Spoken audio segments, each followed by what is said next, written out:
Hello everyone. Today we are doing lesson 52 of the review. And what it consists of is lessons 6, 7, 8, 9, and 10. So let's begin. Lesson 52. Today's review covers these ideas. First one is lesson 6's, I am upset because I see what is not there. Reality is never frightening. It is impossible that it could upset me. Reality brings only perfect peace.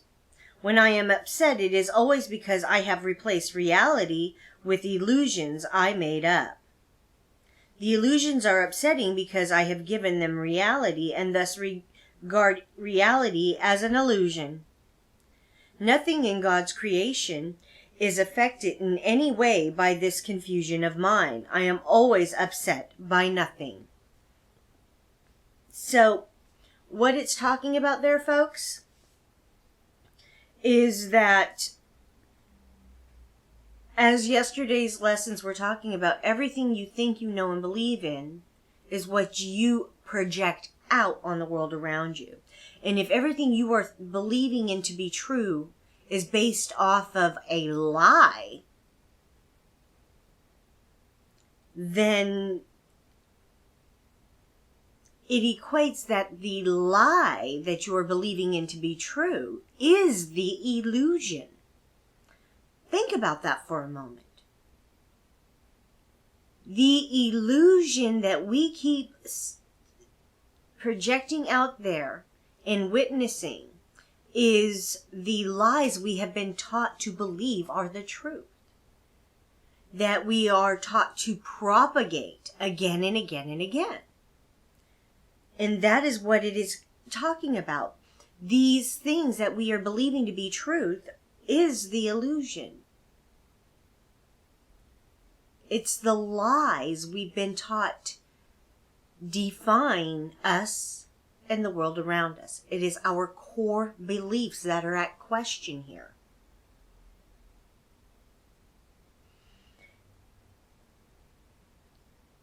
Our core beliefs have nothing to do with God's truth. This is why we cannot change them. Those truths are unchangeable. They simply are.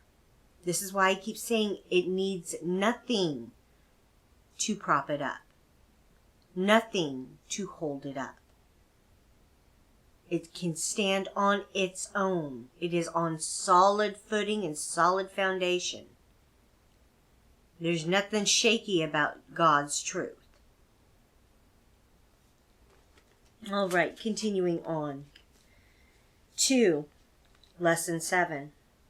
I see only the past. As I look about, I condemn the world I look upon. I call this seeing. I hold the past against everyone and everything, making them my enemies. When I have forgiven myself and remembered who I am, I will bless everyone and everything I see. There will be no past and therefore no enemies. And I will look with love on all that I failed to see before. Okay, folks, this is what I have been talking about continuously. And that is that our experiences that we have had since the day we were born are what we define our world on and ourselves on. And it's these things that have happened to us in our past that we define the world around us now. We bring that shit forward into our present moment. And the more we bring that shit forward into our present moment, the more we depict what our future is going to be, because we're not willing to let that shit go. So, when we look on the world around us, we condemn it with what it is we think we know and believe to be true. For a long time, I would sit there and condemn all the rapists and the molesters and the child abusers for the things that they were doing. I've talked about it before, how bloodthirsty I was in these things that I was believing. When I would talk about the rapists and the molesters, having them be castrated and fed their own genitals, things of that nature. Very bloodthirsty things. And these were things I was thinking as a child, based on the things that was being said to me by my own family and their peers, and my own peers, and all the other adults around me had a very similar mentality, that I had been ruined and all kinds of other things. And it was those kinds of things that I was bringing forward with me, condemning. You see the correlation? It was based off of my own beliefs and judgments that I had been taught to do and to believe in. And it is in this way that we end up going forward in our lives, projecting that kind of bullshit out there, never questioning what we've been taught. Think about that. These are the things I've been talking about throughout this. And these are the things that all of these other teachers are refusing to talk about. In their minds, it's like there's some things that just don't need to be talked about. Fake it, folks. Don't look at the darkness. And it's that kind of shit that keeps prolonging your pain and suffering.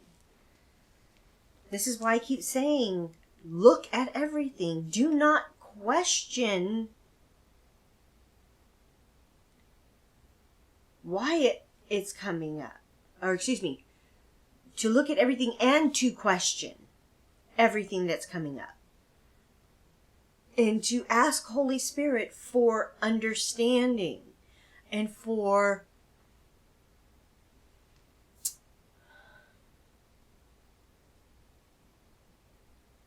clarity of purpose for why it was that you were being shown this at this time. Why it is that you are going through these things at this time. For me, I had to go through and look at all of that crap because I kept having things come up in my life. And finally I was like, okay, Holy Spirit, this is similar to this. And I'm getting this feeling that they are connected in some way. What is it that I'm not seeing here? And he shows me the correlations. And I'm like, okay, if they're connected in that way, then where the hell did this all come from? Where did it start? And then he starts showing me these strings being attached to these other experiences. And I get the picture of how it's like a spider's web. All of it's connected to a central point.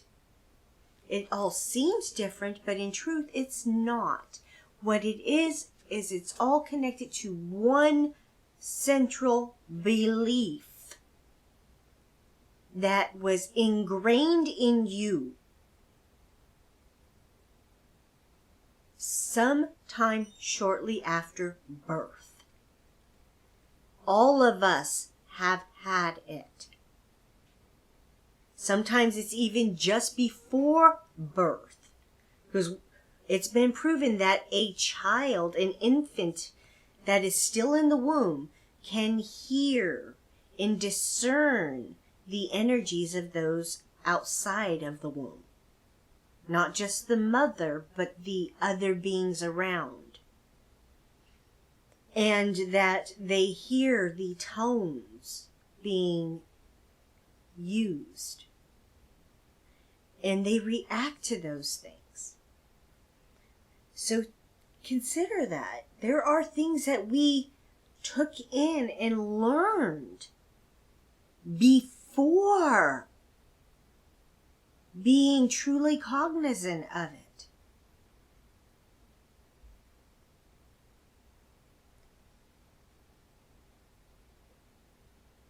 This is why we are being told to look at this stuff.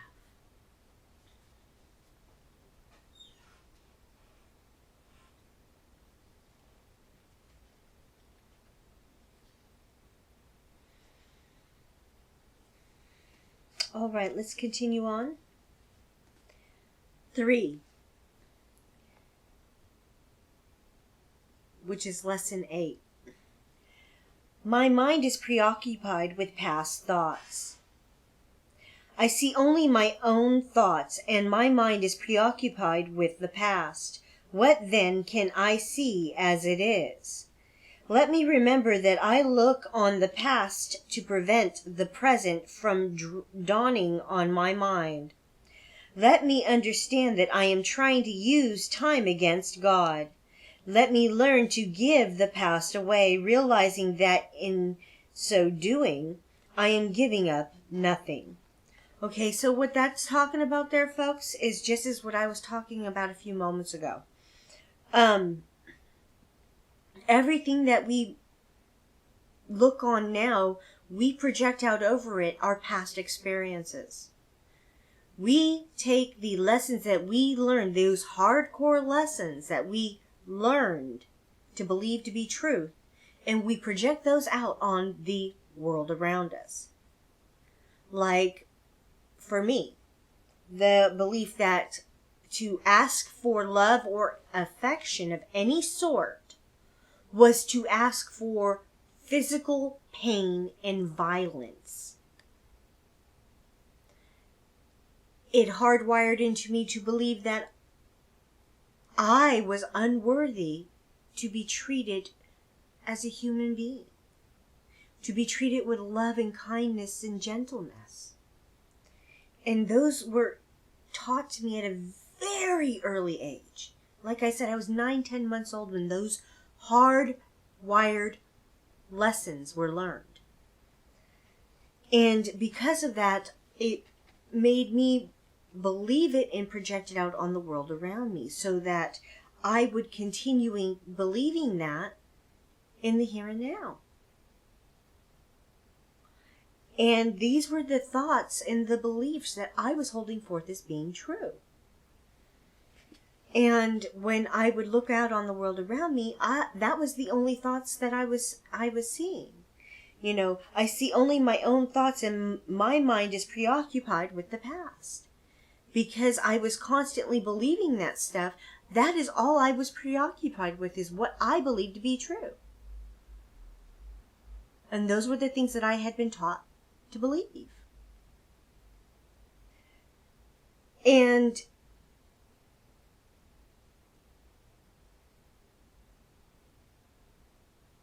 it made me recognize, when I started looking at this stuff with Holy Spirit, that there was nothing that I was seeing truly or clearly. That everything had a fog of judgment over it based on the things that I've experienced. And then he started showing me the truth of all of that stuff. And it was only in him showing me these truths when I asked him to show me the truth. And in everything, I keep saying, you have to ask. If you don't ask, he can't do shit. You got to be willing to do this yourself. Point blank, period.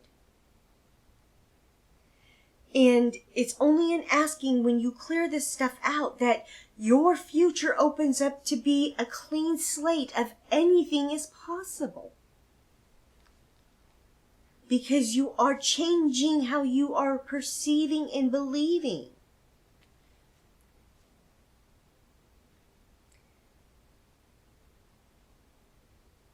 And when you can let that crap go,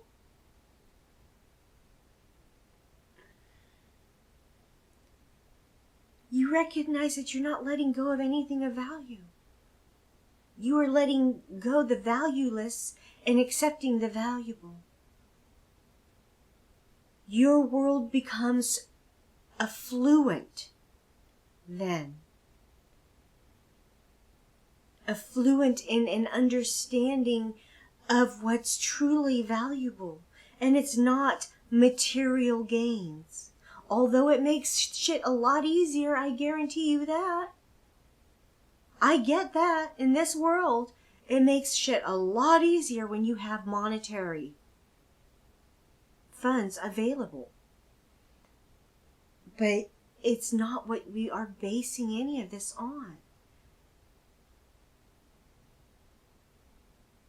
We are talking about the true wealth of love and kindness and gentleness and equality with one another. Of seeing each other as equals in every way. And having only love for one another. And I'm not talking about just as human beings. I'm talking about the animals and the plants and the earth. Everyone and everything, the insects, all of it. When we can start seeing each other as equals like that, we come into having a singular Christ mind. One mind, one purpose, one thought of being. And that is love. To love and be loved, to be equal with everyone and everything, to see ourselves in our brothers and our brothers in ourselves. To see ourselves as being one with each other and with everything around us. A singular Christ mind. That is why we talk about all of us being the sonship and being one Son, one Holy Spirit, one God. Think about that, folks. The Trinity. 3. The Trinity. God, Holy Spirit, and the Holy Son of God. It's a triangle.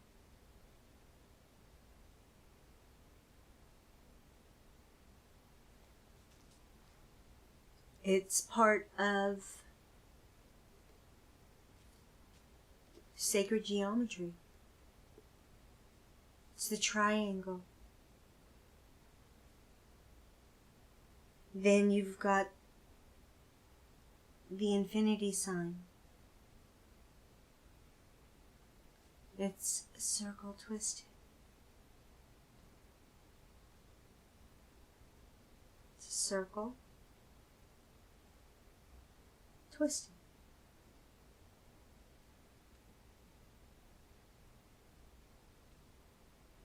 Get it? Infinity. A circle.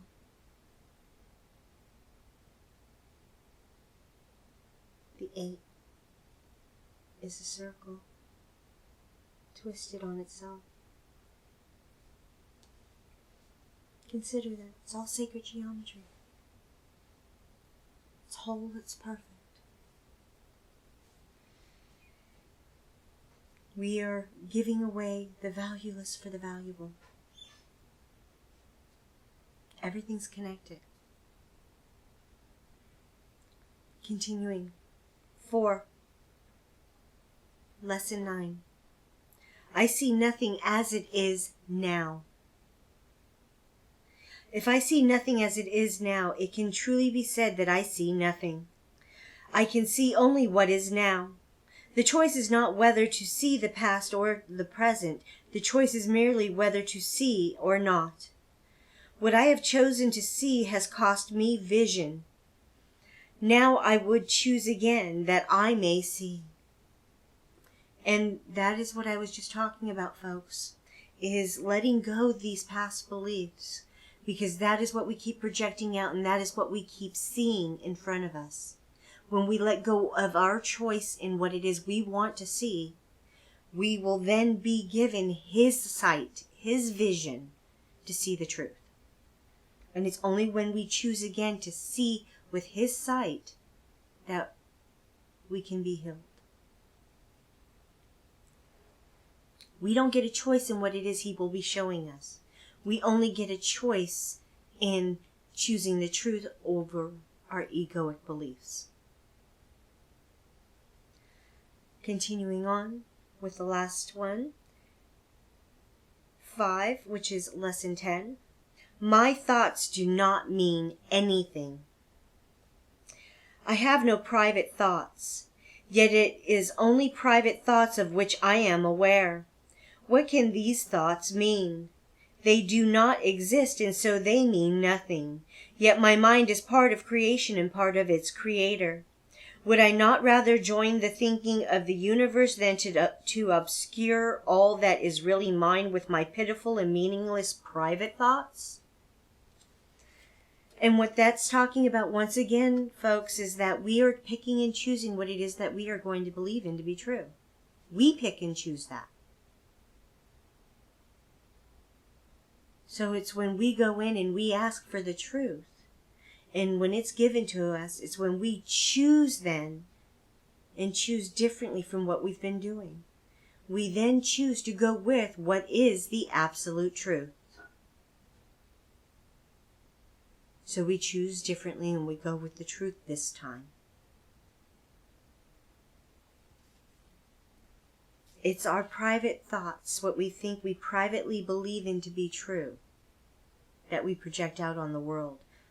But the truth is, folks, is none of them are private because we project them out.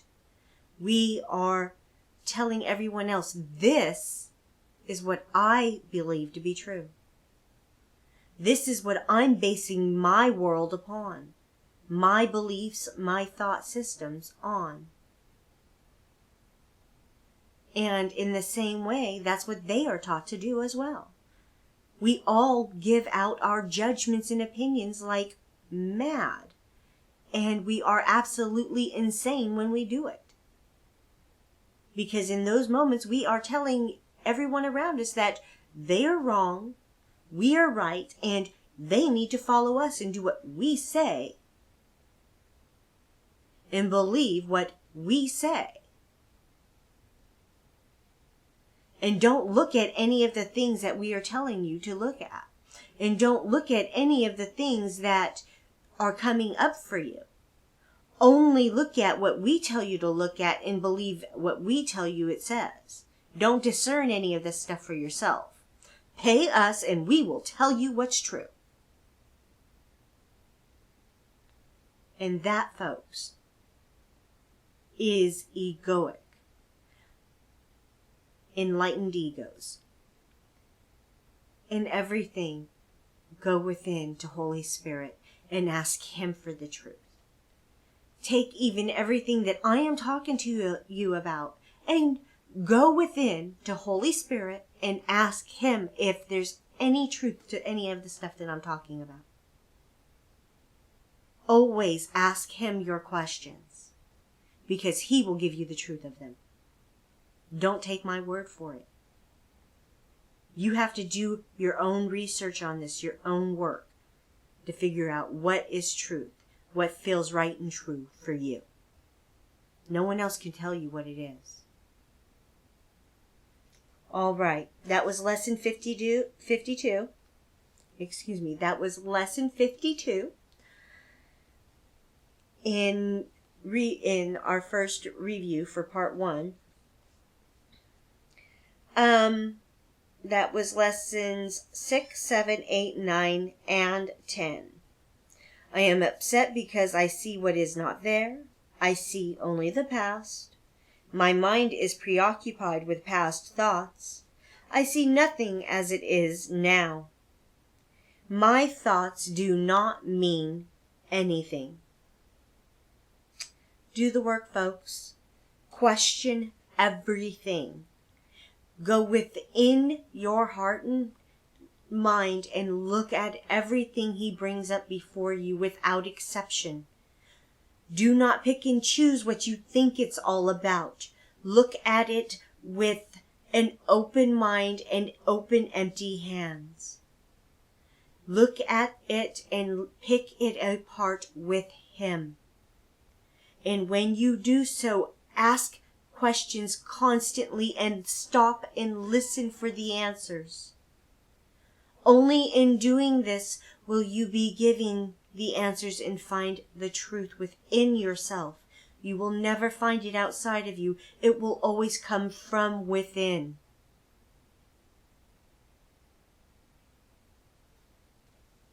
Once again, this was lesson 52 My name is Sabrina Reyenga. Thank you for joining me today. I love you guys.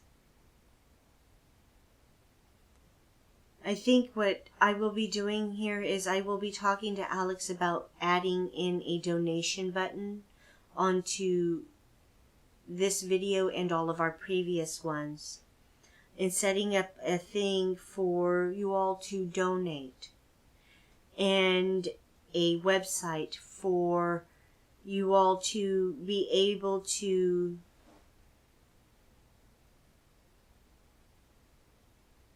open a dialogue with us about the course material, about the videos and the video editing, the type of equipment being used, and things of that nature. You know, I'm being told that it doesn't have to just be donations of financial means.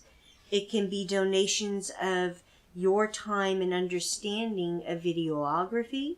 It can be donations of equipment, because that's part of the limitation too, is the equipment we have. And these kinds of things are always helpful. And as I was saying in one of the previous video, one of the things that we have been talking about is starting a Ustream conferencing type sharing platform where we can connect and talk to one another verbally and discuss the things that are happening within the lessons, doing the paragraphs and things of that nature, so that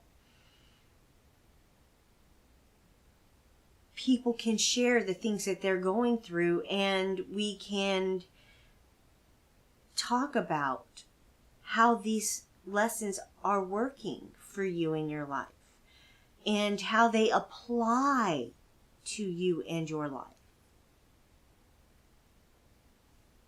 and what you have been learning through them and from them, these experiences that you're having. It's only through open dialogue that we learn.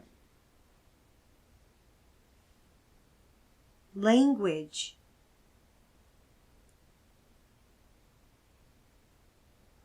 is a way of expression.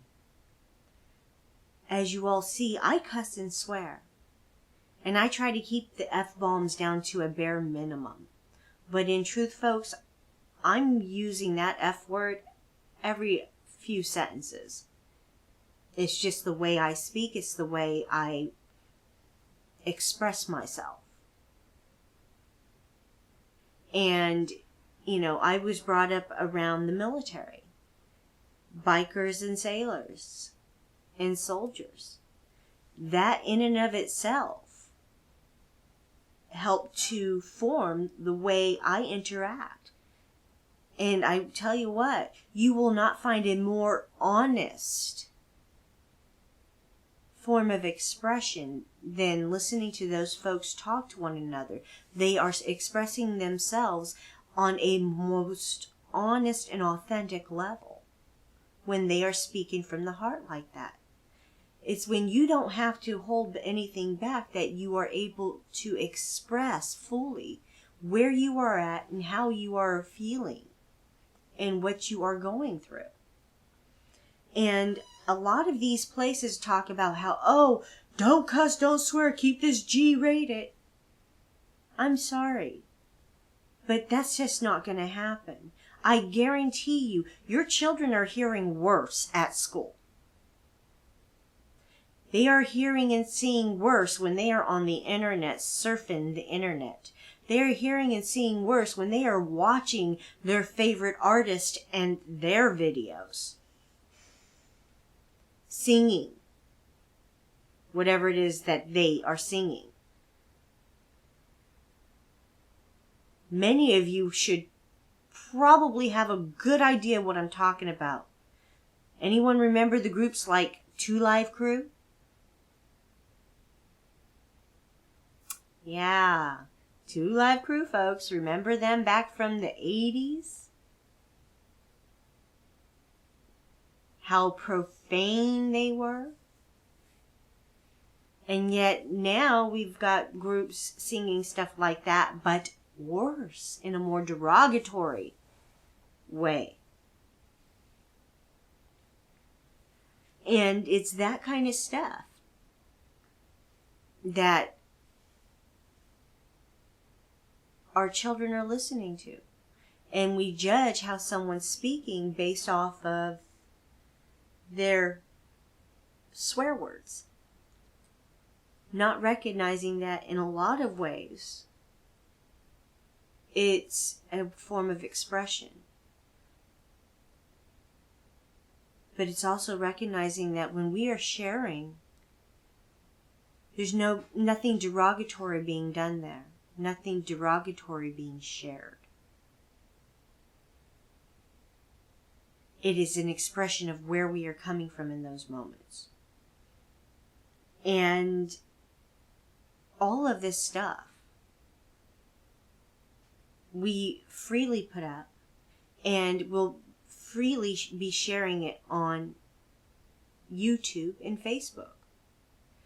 And if we do these Ustream things that we've been discussing, those videos, those interactions will also be posted on Facebook and YouTube.